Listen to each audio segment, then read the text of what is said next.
Hi everyone. Before we start this video, we wanted to give all of you a big thank you. Psych2Go's vision is to make psychology more accessible to everyone. Today's topic is on 5 interesting behaviors that may be linked to psychopathy. If you could share this video with someone who's interested in learning more about psychology, that would be a major help to the vision. Everybody is in some way familiar with the common ideas we collectively have about how a psychopath behaves, or characteristics they may have. Whether through watching the depiction of psychopathic antagonists in Silence of the Lambs, The Dark Knight, Psycho, or a million other different stories based around this enigmatic topic, it's pretty safe to assume that when you imagine a psychopath, you imagine the archetypical villain as presented in such films. This is likely a nonchalant man with expensive taste, an affinity for classical music, and of course, a taste for gratuitous violence. Many behaviors that these characters in films display are inaccurate. Others, however, can be backed up by evidence provided by psychological research. There is the question of where the association between some behaviors or characteristics came from, and whether there is any truth to these. Here are 5 weird behaviors and characteristics that have been proven to have a possible link to psychopathy. 1. Music taste. An example of a characteristic very commonly associated with psychopathy in films is taste in music. If you were to watch any archetypical psychopath film, it's almost a certainty that the person in question will have an odd obsession with classical music. Where this idea comes from is unknown, but there is, however, evidence that your taste in music could reveal how psychopathic you are. A psychology study was done on this topic by researchers at New York University, including Dr. Pascal Wallisch. Within the study of 200 people who listened to 260 songs, those who scored the highest in levels of psychopathy tended to highly rate hip-hop artists such as Backstreet and Eminem. These results suggested that psychopaths are no more likely than anyone else to be obsessed with Mozart or Bach, but are in fact more likely to have a preference for Eminem. This characteristic alone obviously cannot solely be used to determine someone's degree of psychopathy. They might just like rap music. 2. Sleep chronotype. The majority of people can easily identify which sleep chronotype they fall into. Whether they're an early bird who peaks in the morning, prefers to go to bed early and get up as such, or a night owl who stays up till all hours, gets up late, and peaks in the evening. This could act as an indicator of psychopathy or other antisocial personality disorders, as evidenced by a study done by Dr. Peter Jonassen. He assesses whether 250 people were morning or evening people, and then measured their tendencies towards dark triad personality traits, which consist of narcissism, Machiavellianism, and psychopathy, to determine whether there was a link or not. Jonassen found that those who were awake late at night showed greater antisocial tendencies than those who went to bed earlier. Further, he suggested there was an evolutionary basis for the preference to stay up late at night, and it's linked to antisocial behavior. For example, they have predatory advantages as others have diminished cognitive function or are sleeping. He also linked this to the fact that most crimes and sexual activity peak at night, suggesting such a link.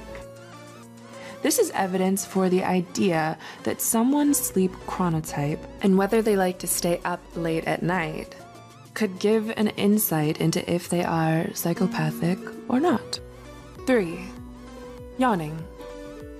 Among the many mysteries in life is the almost contagious nature of yawning. Psychological research has suggested that it's linked to empathy. This has been used to explain why when seeing someone else yawn, you're more likely to imitate the behavior subconsciously if you know them or have a close relationship. You're less likely to do so with a stranger or someone you don't like. A key aspect of psychopathy is a complete lack of empathy, making someone who is a psychopath or a sociopath essentially immune to this contagious behavior, as this key aspect, empathy, is missing. Researchers at Baylor University conducted a study about this with 135 participants who took the Psychopathic Personality Inventory Revised, or PPPI-R, and then a contagious yawn experiment. The cold-heartedness part of the psychopathy scale was found to have a strong correlation to whether or not the person yawned.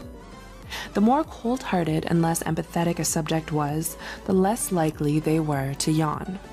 Try doing a mini experiment where you go to work or school, for example. Try and observe whether there's a difference in this behavior between people who are very kind and compassionate and those who are more indifferent and nonchalant.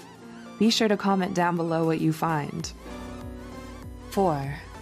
Posting selfies. Using social media and posting content such as selfies online these days is common and something everyone does. But we all know someone who is constantly filling your feed with countless photos of themselves. This has been suggested to be a possible indicator of how psychopathic they are. A study done at Ohio State University attempted to link the amount of selfies men posted to how psychopathic they were. They did this using a sample of 800 men aged 18 to 40. They found the expected link between how narcissistic, an antisocial trait, and self-objectifying these men were, and how many selfies they posted online. This also increased with those who edited their photos before posting. They also found that these men who posted more selfies also scored highly on their levels of psychopathy, which means the scores were above average. If you know any men, or are someone who very frequently posts selfies on Instagram or Snapchat, this could be a sign of higher levels of antisocial traits, such as narcissism and, more importantly, psychopathy. And lastly, sense of smell. A weirder characteristic that has been suggested to have a link to psychopathy is the sense of smell. Having an impaired sense of smell could be linked to psychopathy, according to a study done by Mehmet Mahmout and Richard Stevenson from Sydney Macquarie University. Using a sample of 79 diagnosed non-criminal psychopaths aged 19 to 21, they conducted an experiment where the participants had to identify and discriminate scents. They did this using sniffing sticks. 16 different scented pens, like orange, coffee, leather, and so on. They found that participants, who were all confirmed as psychopathic, had issues identifying scents and discriminating them from others. Those of the participants who scored highest on a standard scorecard of psychopathic traits did the worst on both measured aspects. This has been suggested to be due to abnormalities or damage in the orbifrontal cortex, an area of the brain which has been independently implicated in both antisocial disorders, including psychopathy, and having an impaired sense of smell. This telltale sign is likely a reliable indicator of possible issues in the orbifrontal cortex, which could include psychopathy. If you are a psychopath, a key characteristic may be a bad sense of smell. What are your thoughts on these 5 behaviors that may be linked to psychopathy listed in this video? Do you know anyone who might display any of these behaviors? Or do you think you're the one who has these behaviors? Let us know in the comments below. And don't forget to subscribe to Psych2Go for more psychology content.